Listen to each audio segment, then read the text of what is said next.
महाकाल के दरबार में आप सबका स्वागत है।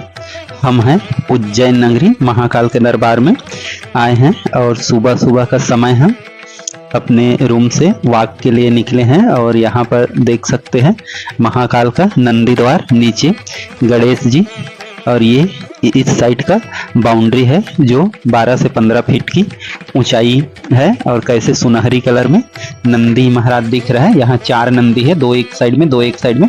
और देखिए ये मंदिर में कुछ लोगों का आना जाना है कि सुबह ये कुछ लोग आ रहे हैं मंदिर में। ये भारत माता मंदिर और आगे और ये यहाँ पर महाकाल जी का मंदिर।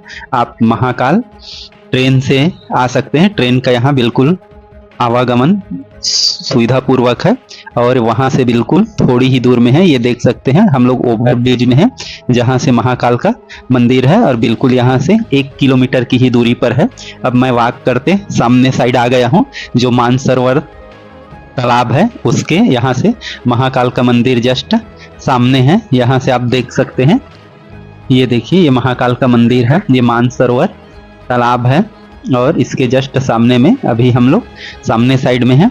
यहाँ से मैं आपको नंदी द्वार का ऐसे ऐसे यहाँ बहुत सारे द्वार है महाकाल जी का, उसमें से ये भी एक द्वार है, ये मुख्य द्वार सा है। और इधर से और अब हम लोग चलते हैं नंदी द्वार साइड जो मुख्य द्वार है। यहाँ से आप यदि रेलवे से आते हैं तो 1 किलोमीटर की दूरी पर है। यहाँ पर देख सकते हैं ये सब लिखा हुआ है और यहाँ से हम लोग चलते हैं नंदी द्वार और इधर ये बस्ती है जिधर से आते हैं, सिटी एरिया है और यहाँ से हम लोग अंदर चलेंगे तो नंदी द्वार है। मैं आपको अभी सुबह के समय इस छोर से दिखाऊंगा और इसके बाद आपको जो दूसरा गेट है उससे आएंगे पीछे की ओर तो वो मैं दिखाऊंगा। तो अभी सुबह के समय में चलिए नंदी द्वार। ये देखिए राइट साइड में जो गया है वो ओवर ब्रिज है, ये जो राइट साइड में गया है ओवर ब्रिज, उसी से मैं ये नीचे का आपको नज़ारा दिख रहा है। अभी हम लोग मंदिर प्रांगण में हैं। ये यहाँ पर आप देख सकते हैं महाकाल का महालोक और यहाँ ये बड़ा प्रांगण है, ये नंदी द्वार और इधर गणेश जी है। और यहाँ पर देखिए बिल्कुल गुलाबी पत्थरों से बना हुआ, गुलाबी संगमरमर से बना हुआ, सुबह का समय बिल्कुल शांत वातावरण अभी। और ये देखिए पिलर बने हुए हैं बिल्कुल, ये शिव जी का त्रिशूल है और इधर बिल्कुल देख सकते हैं ये भी गेट है बाहर जाने का, अंदर आने का। और ये नंदी द्वार सबसे भव्य द्वार है और ये मुख्य द्वार है। और आगे चलते हैं हम लोग, यहाँ पर फव्वारे वगैरह है, यहाँ से भी हम लोग नंदी द्वार को देख सकते हैं। ये देखिए 2 नंदी है, एक एक साइड में 2-2 नंदी है, तो 2 कुल मिला के 4 यहाँ शिव जी हैं बीच में और चारों तरफ फव्वारे चलते हैं। तो बहुत ही सुनहरा दृश्य हो जाता है। ये रात को शेर है, शेर के मुंह से भी पानी निकलता है। और आगे जो मुख्य गेट होगा ये मैं उस साइड आपको लिए चलता हूँ और उधर से आपको यहाँ का नज़ारा दिखाता हूँ। और यहाँ देखिए बहुत सारे जो मूर्तियाँ बना हुआ है, ये मुख्य सा गेट है, ये सबसे प्रमुख मूर्ति है, प्रतिमा है जहाँ भगवान शिव राक्षसों का वध कर रहे हैं। और इसी साइड और भी ये भगवान श्री हरि अपने रथ पे सवार, तो ऐसे बहुत सारे मूर्तियां हैं।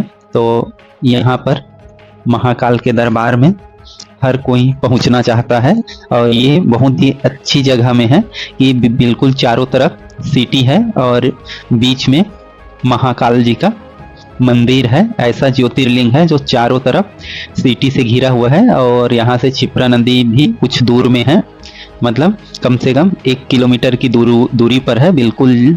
जैसे और भी जैसे हम काशी देखे जस्ट गंगा मैया के, इधर भी देखिए गणेश जी है सबसे सामने में, उस गेट में भी नंदी गेट में भी था।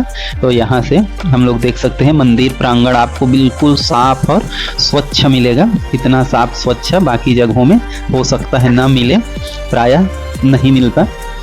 काशी विश्वनाथ में भी बहुत अच्छा था मंदिर। तो ऐसे ही यहाँ भी भोलेनाथ का ये सप्तऋषि लोग हैं।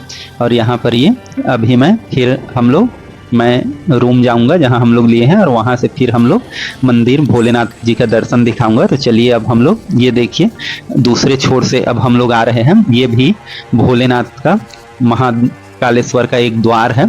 और आज हम लोग अभी सबसे पहले हम लोग चलेंगे राम घाट और उसके बाद हम लोग भगवान महाकाल का दर्शन करेंगे। तो चलिए मैं आपको सिटी एरिया भी दिखाता हूँ।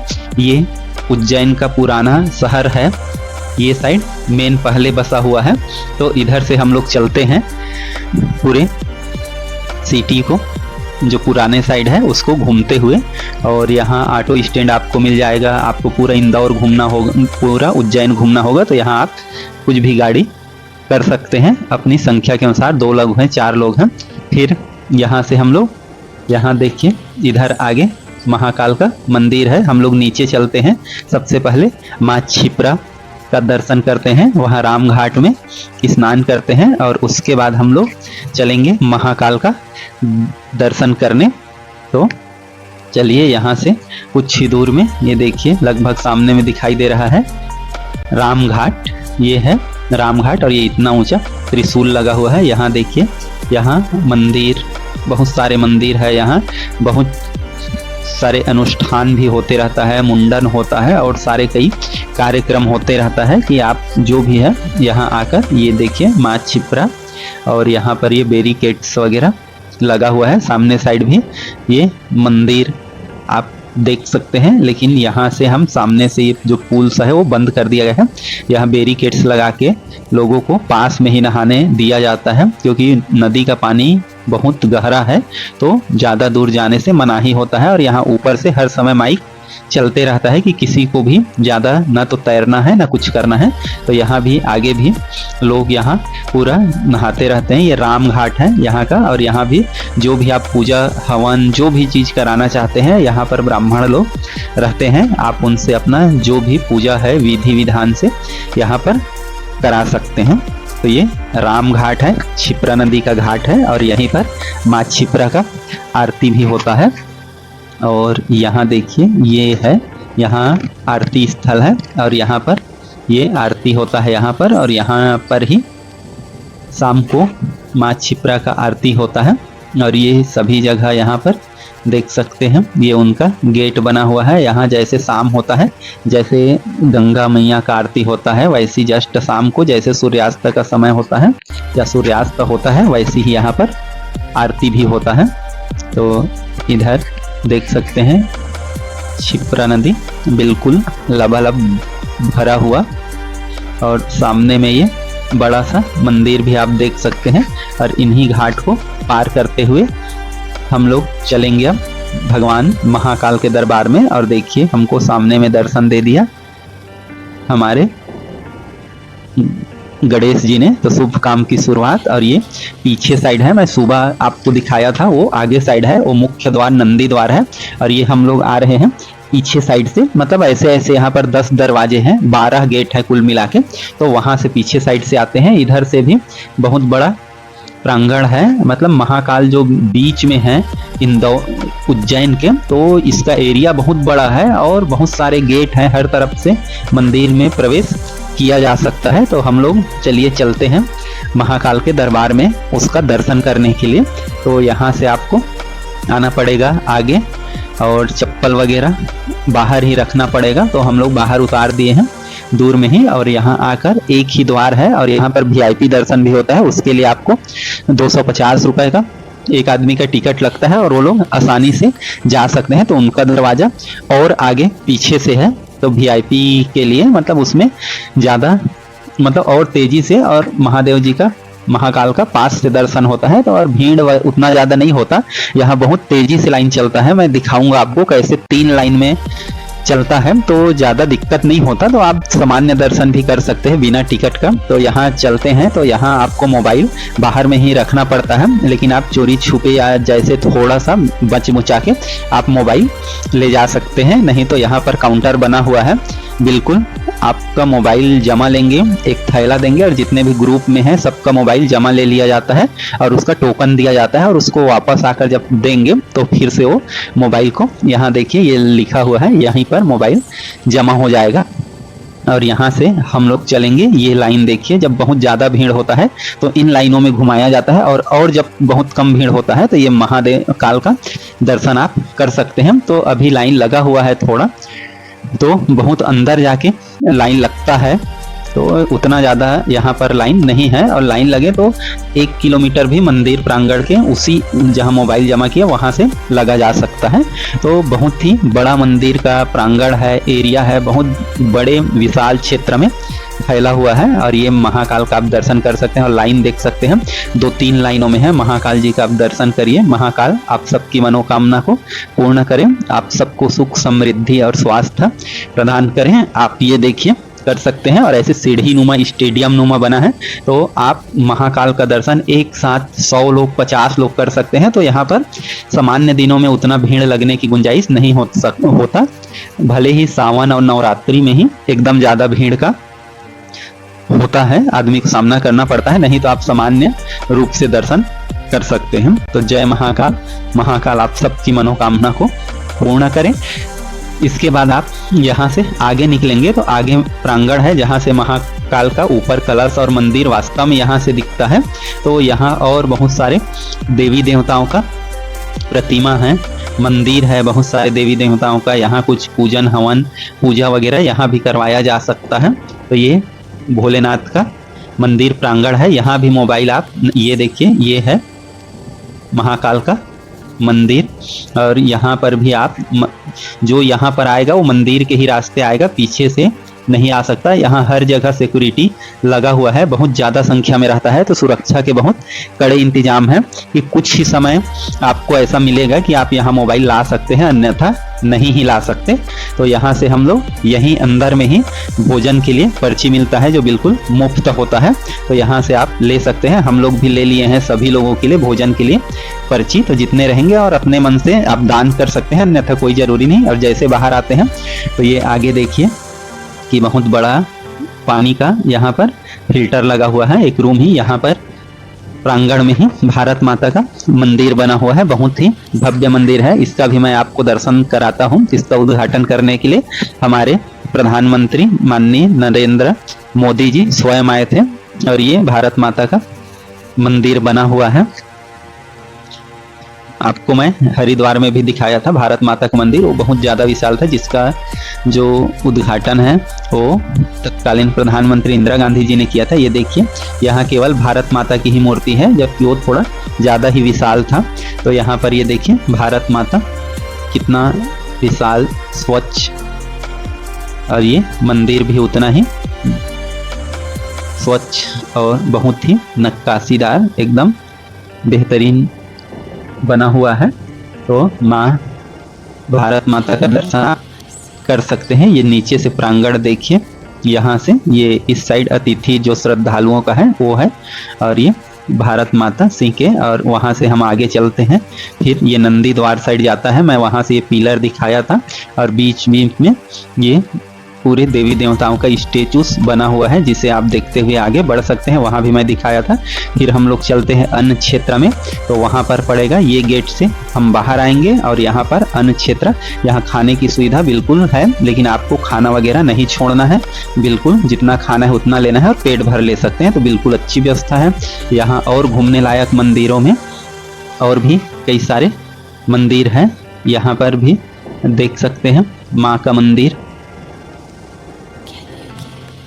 और इसके अलावा यहाँ पर मुख्य मंदिर है काल भैरव का मंदिर, और इसके अलावा 4 धाम मंदिर है यहाँ पर, और भी कई सारे संदीपनी आश्रम है। तो यहाँ पर आपको ये 4-5 मंदिरें हैं जहाँ पर आपको ऑटो करने के बाद घूमने बिल्कुल आसानी से जा सकते हैं। लेकिन ये मुख्य रूप से महाकाल के बाद आपको काल भैरव का दर्शन करना जरूरी है, क्योंकि महाकाल का दर्शन काल भैरव के दर्शन करने के बाद ही पूर्ण होता है। तो यहाँ पर भी देखिए, यहाँ पर लाइन ऐसे चलता है साथ में। और जैसे हम लोग गेट के सामने आते हैं, ये काल भैरव का मंदिर देखिए, यहाँ पर आपको 2-2 3-3 के लाइन में जाना पड़ेगा। और यहाँ पर मोबाइल बिल्कुल सामने ही है, ज़्यादा बड़ा मंदिर नहीं है, तो यहाँ पर मोबाइल बिल्कुल सख्त मनाही है। सामने पुलिस वाले हैं और गार्ड हैं, तो आपको मंदिर ज़्यादा बड़ा नहीं है। काल भैरव का बिल्कुल काल भैरव आप सबकी मनोकामना पूर्ण करें। महाकाल आपको सुख समृद्धि और अच्छा स्वास्थ्य प्रदान करे। इन्हीं दुआओं के साथ जय महाकाल। महाकाल आप सबकी इच्छा पूर्ण करे।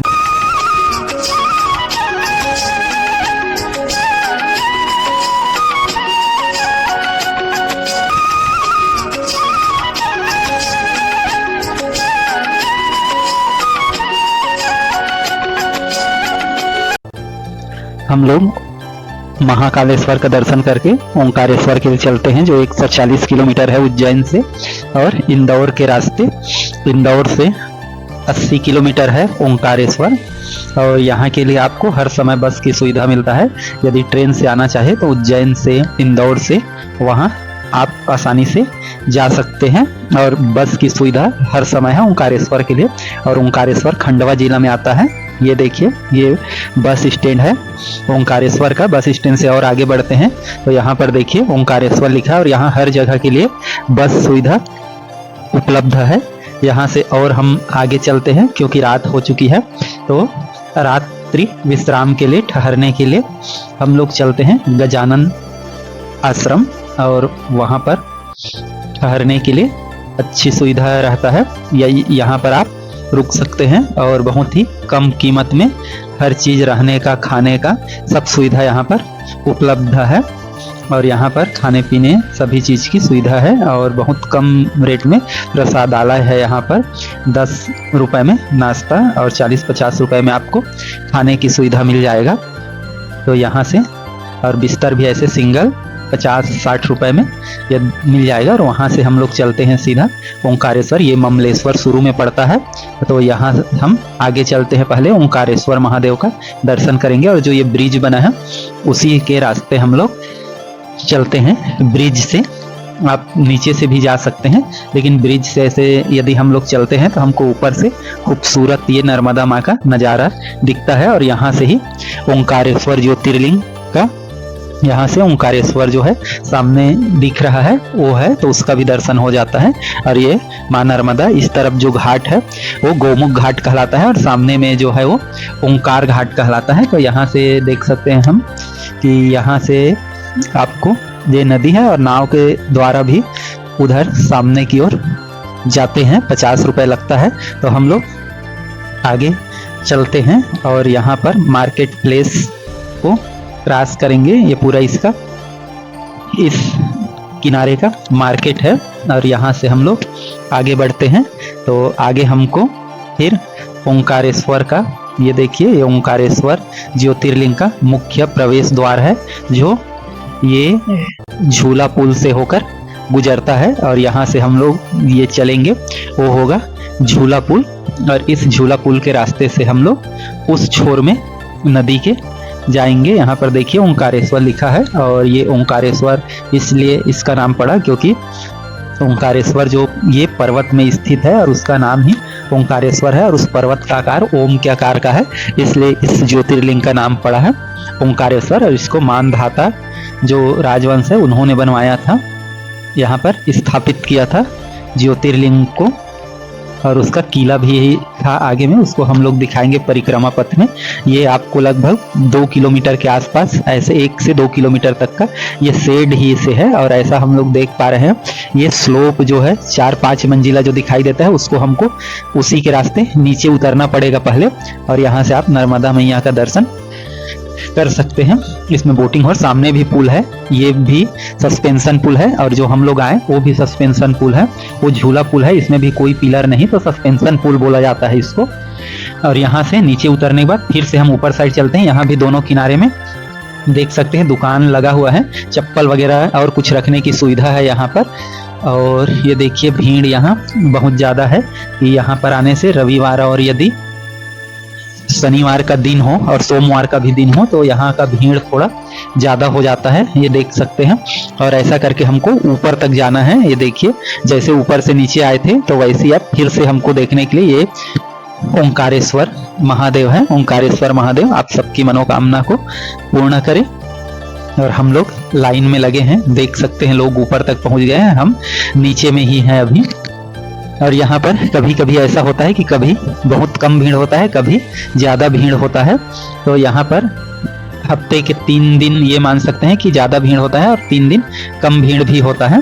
तो यहाँ पर कम, ये देखिए ऊपर जाने का, और कुछ कुछ जगह से ये खुला है। तो जहाँ पर टर्निंग होता है या कई जगह रेलिंग सही से लगा है और कई जगह नहीं लगा है, वहाँ पर थोड़ा सा लोग आगे बढ़ने के लिए थोड़ा सा धक्का मुक्की वहाँ पर करते हैं। तो ये व्यवस्था यहाँ का थोड़ा सा ठीक नहीं है। अब हम लोग आगे ऊपर और नीचे देखिए कितने लोग लाइन लगे हुए हैं। तो यहाँ पर थोड़ा ये चीज़ की व्यवस्था ठीक नहीं है। जैसे महाकालेश्वर में मैं दिखाया आपको कि देखें कि हर जगह बहुत अच्छा सिक्योरिटी का व्यवस्था है, लेकिन यहाँ पर एक भी सिक्योरिटी नहीं है। यहाँ पर नंदी महाराज का आप दर्शन कर सकते हैं फर्स्ट में, और यहाँ से भी अभी हमको कई राउंड ऐसे घूमना पड़ेगा, फिर हम लोग मंदिर में पहुँचेंगे। तो देख सकते हैं कि कितना भीड़ है, जद्दोजहद है लाइन में, लेकिन जहाँ पर रेलिंग लगा है वहाँ पर आपको बहुत अच्छी सुविधा मिलेगा। कोई धक्का मुक्की नहीं है। धक्का मुक्की केवल टर्निंग में है, जहाँ पर रेलिंग नहीं लगा हुआ है तो लोग आगे बढ़ने के लिए एक दूसरे को थोड़ा डिस्टर्ब करते हैं आगे बढ़ने के लिए कुछ लोग, और यहाँ पर कोई भी सिक्योरिटी नहीं होने के कारण ये आप दर्शन कर सकते हैं ओंकारेश्वर महादेव का। ओंकारेश्वर महादेव आप सबको सुख समृद्धि ऐश्वर्य प्रदान करे और आपकी सभी इच्छाओं को पूर्ण करे। इसके बाद हम लोग इसके और ऊपर चलते हैं, तो वहां पर है महाकालेश्वर का मंदिर, और यहाँ पर ये देखिए महाकालेश्वर ज्योतिर्लिंग स्थित है ऊपर में ही, और ये बड़ा सा प्रांगण है। यहाँ बड़ा सा ये त्रिशूल लगा हुआ है। ये आपको दूसरे पुल साइड आने पर ये मिलेगा। ये पुल देख सकते हैं, यहीं पर एक गुफा भी है जहां पर एक संग्रहालय सा है, समझ जाइए कि पुराने चीज, पुराने पिलर, सभी चीज यहाँ पर सुरक्षित रखा गया है। मतलब हर चीज सुरक्षित है यहाँ पर। ये यहाँ का जो भी गुरु महाराज गुरुदेव है, और यहाँ से हम लोग नीचे उतर के देखते हैं ये माँ नर्मदा। ये दो घाट सामने जो है वो गौमुख घाट, ये ओंकार घाट, और इधर भी घाट है, मतलब बहुत सारे। और ये पर्वत है जो ओंकार पर्वत कहलाता है, और यहाँ से देखिए नदी और ये परिक्रमा पथ शुरू होता है। इस तरफ ये माँ नर्मदा है। नर्मदा के हम पैरालेल चलते हैं परिक्रमा मार्ग में, और यहाँ पर ऐसे आयते लिखा हुआ है। और सबसे पहले आपको पड़ेगा ओंकार मठ, और कुछ दूर में ये 400 मीटर यहाँ पर लिखा हुआ है। यहाँ से आप माँ नर्मदा का जल देख सकते हैं, बिल्कुल गहरे हरे कलर का, बिल्कुल सुंदर नज़ारा।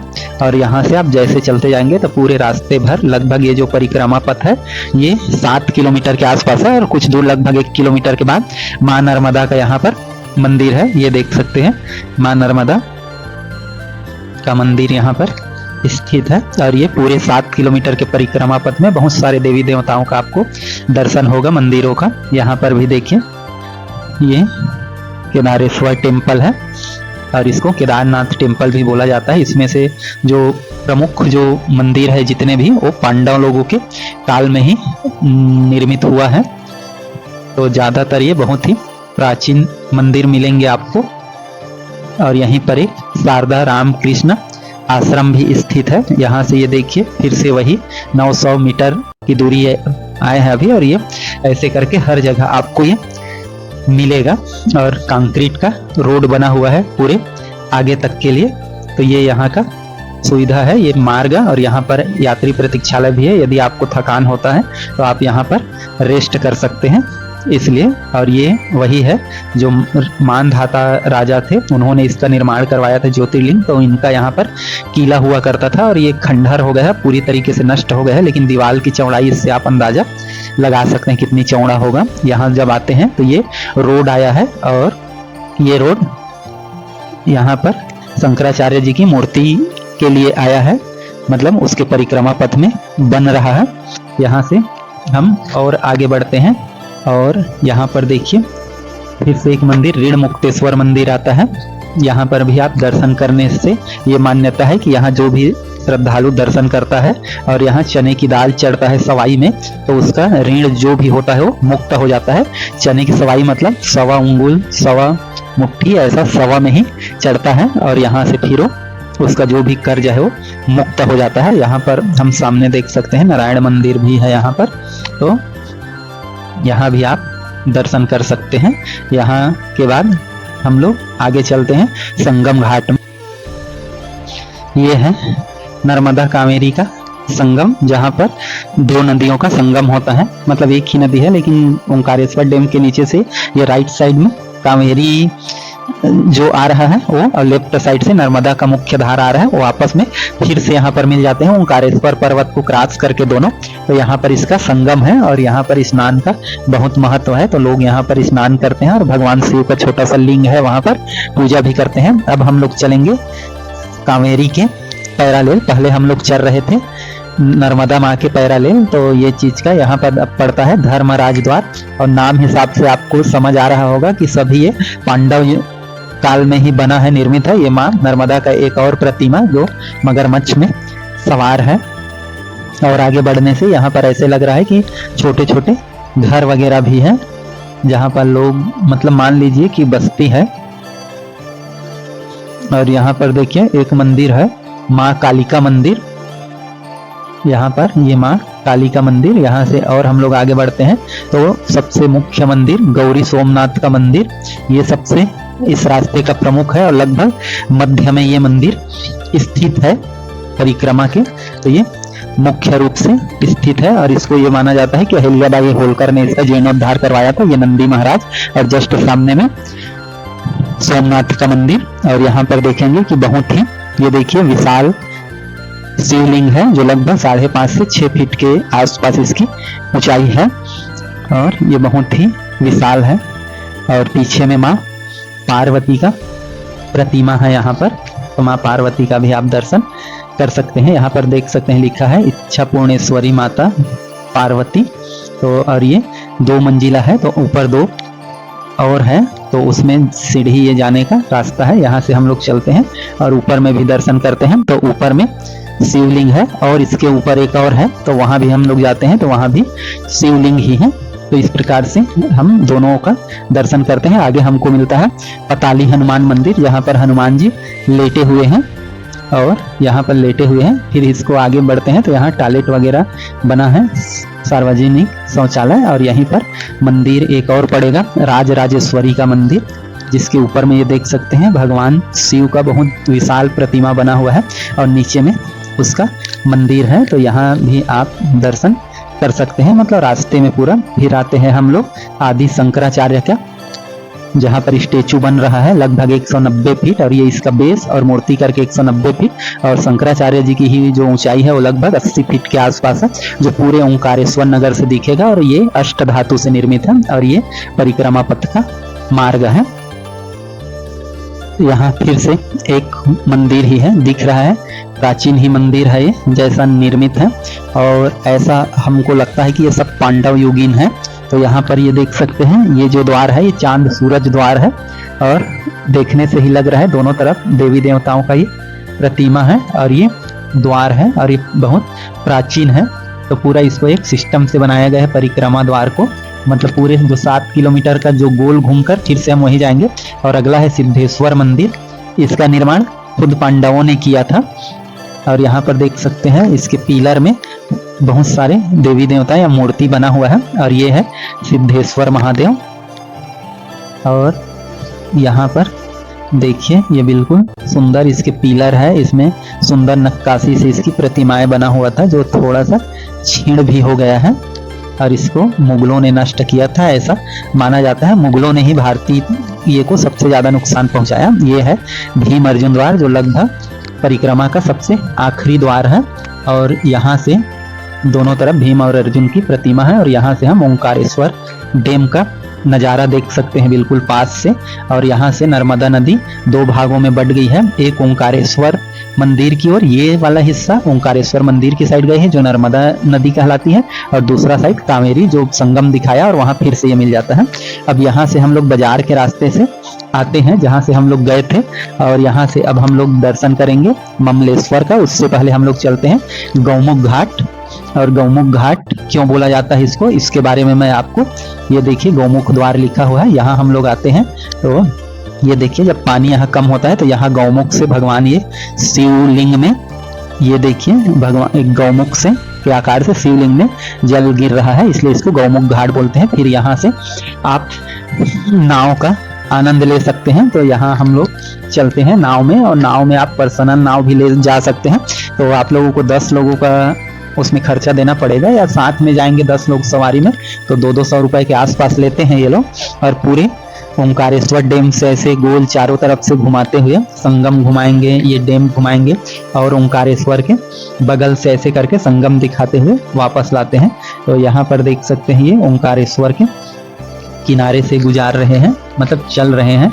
और यहाँ पर बहुत ही मतलब आप यदि नाव से चढ़ के देखेंगे तो ये नज़ारे आपको देख सकते हैं कितने मंजिला है।